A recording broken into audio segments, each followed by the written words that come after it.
Hello viewers, welcome back to my channel. আজকে আমি তৈরি করব অত্যন্ত মজাদার এবং সবার পছন্দের একটি recipe, chicken biryani. Chicken biryani কার না পছন্দ, খুব সহজে এবং কোনো প্রকার ঝামেলা ছাড়াই এই রেসিপিটা আজকে আমি আপনাদের তৈরি করে দেখাবো। তো চলুন দেখে নেওয়া যাক এই রেসিপিটা।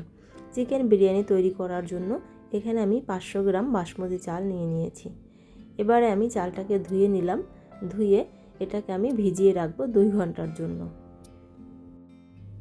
এরপরে আমি বিরিয়ানি তৈরি করার জন্য এখানে আমি 1 কেজি পরিমাণ মুরগির মাংস নিয়ে নিয়েছি। মাংসটাকে আমি এবার ম্যারিনেট করে নেব। এজন্য এখানে দিয়ে দিলাম ফেটানো টক দই আধা কাপ পরিমাণ।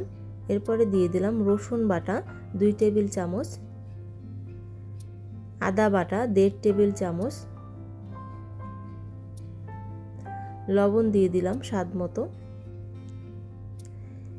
এই চিকেন বিরিয়ানিটায় আমি রাঁধুনি রেডিমিক্স বিরিয়ানি মশলাটা ব্যবহার করব।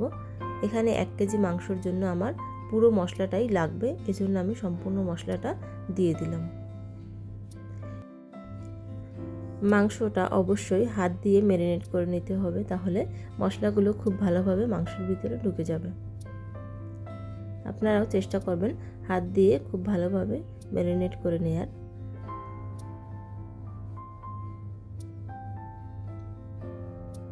আমার মাংসটা মাখানো হয়ে গিয়েছে। মাংসটা আমি এরপরে আধা ঘন্টার জন্য রেস্টে রেখে দেব।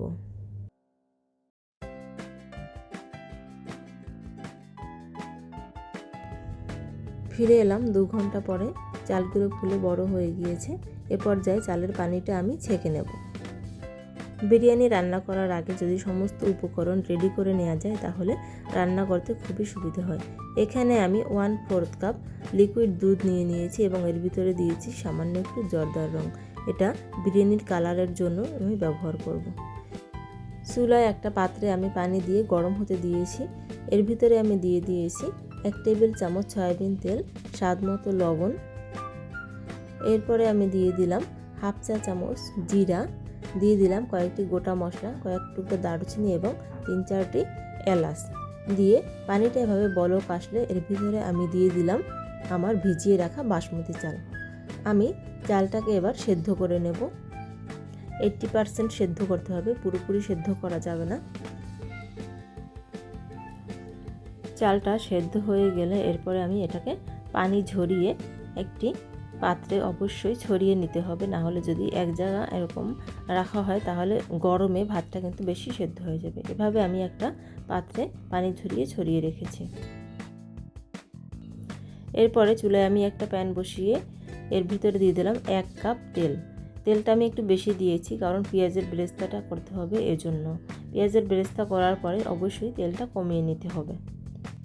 পেঁয়াজের বেরেস্তা করার সময় চুলার আঁচ মিডিয়াম আঁচে রেখে অনবরত নেড়ে পেঁয়াজের বেরেস্তাটা তৈরি করে নিতে হবে। বেরেস্তাটা প্রায় হয়ে এসেছে।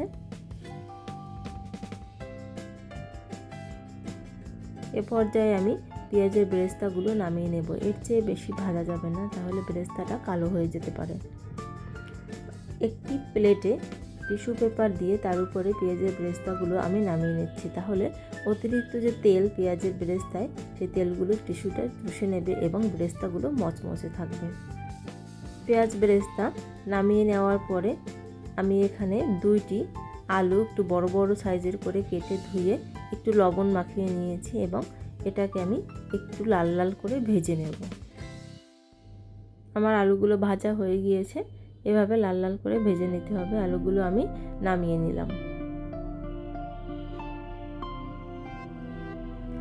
এরপরে আমি দিয়ে দিলাম কয়েকটি কাজু বাদাম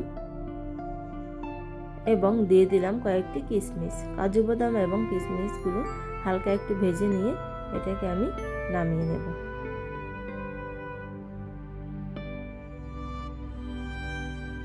কাজু এবং কিশমিশ আমার ভাজা হয়ে গিয়েছে। এই পর্যায়ে আমি এগুলো নামিয়ে নিচ্ছি।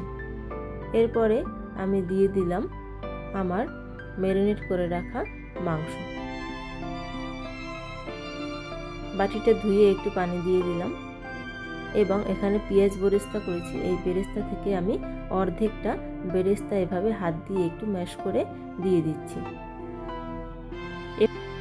বিরিয়ানির মাংসটা রান্না করার সময় যদি এভাবে পেঁয়াজ বেরেস্তা করে দেয়া হয় তাহলে কিন্তু ফ্লেভারটা অনেক ভালো আসে এবং অনেক টেস্টি হয়। এরপরে আমি খুব ভালোভাবে কষিয়ে নেব।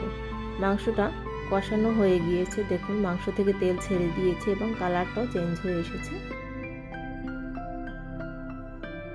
এরপরে আমি দিয়ে দিলাম 1 কাপ পানি। খুব বেশি পানি দেব না, কারণ মাংসটা কষানোর সময় 80% সিদ্ধ হয়ে গিয়েছে। দিয়ে দিলাম 5-6টি কাঁচামরিচ, একটু মাথাগুলো কেটে দিয়েছি ফ্লেভারের জন্য। এরপরে দিয়ে দিলাম আমার ভেজে রাখা আলুগুলো দিয়ে খুব ভালোভাবে মিশিয়ে নেড়ে চেড়ে মাংসটাকে আমি মিডিয়াম আঁচে রান্না করব 10 থেকে 15 মিনিট। আমার রান্নাটা প্রায় হয়ে এসেছে।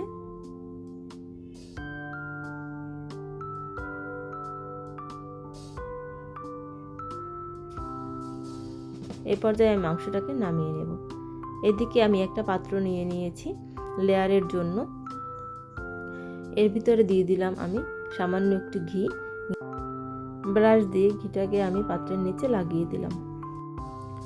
এরপরে রান্না করে রাখা ভাতগুলো দিয়ে আমি লেয়ার করে নেব।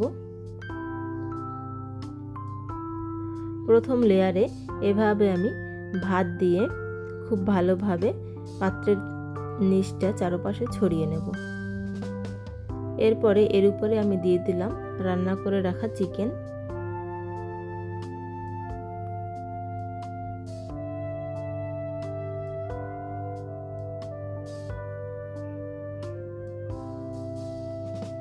চিকেনটা দিয়ে এভাবে একটু গ্রেভিও দিয়ে দিলাম এবং এর উপরে দিয়ে দিলাম পেঁয়াজ বেরেস্তা, দিয়ে দিলাম সামান্য একটু ঘি এবং কালারের জন্য যে আমি দুধের সাথে কালারটা মিক্সড করেছিলাম সেটি দিয়ে দিলাম। এর উপরে আবার আমি ভাত দিয়ে দিলাম। এভাবে ছড়িয়ে ছড়িয়ে ভাতগুলো দিয়ে খুব সুন্দর করে লেয়ার তৈরি করে নিতে হবে।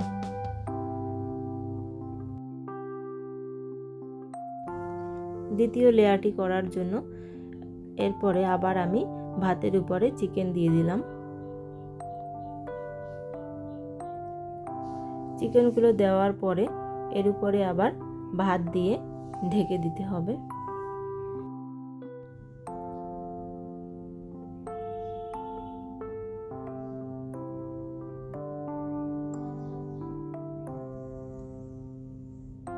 এরপরে আমি দিয়ে দিলাম পেঁয়াজ বেরেস্তা।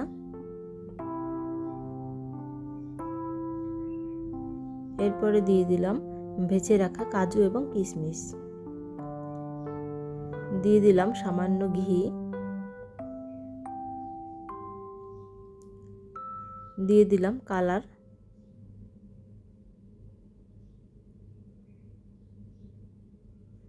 এরপরে দিয়ে দিলাম সামান্য একটু কেওড়া জল, সামান্য একটু গোলাপ জল।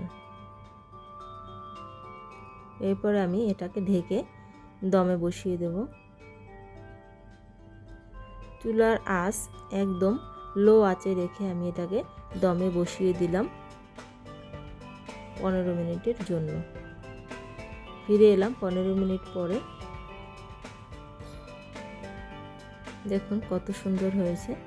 বিরিয়ানির কালারটা যেমন সুন্দর হয়েছে এবং বিরিয়ানিটাও কিন্তু অনেক ঝরঝরে হয়েছে। এরপরে আমি আপনাদের পরিবেশন করে দেখাচ্ছি। আমার এই বিরিয়ানির রেসিপিটা আপনাদের কেমন লেগেছে কমেন্ট করে অবশ্যই আমাকে জানাতে ভুলবেন না। এবং আমার এই রেসিপিটা যদি ভালো লাগে তাহলে আমার ভিডিওতে একটি লাইক দিয়ে আমার চ্যানেলটি সাবস্ক্রাইব করে আমার পাশে থাকবেন। বিরিয়ানিটা দেখতে যেমন সুন্দর, খেতেও কিন্তু অসম্ভব মজাদার হয়েছে। এতক্ষণ আমার ভিডিওটি দেখার জন্য এবং আমার পাশে থাকার জন্য আপনাদের সবাইকে অসংখ্য ধন্যবাদ।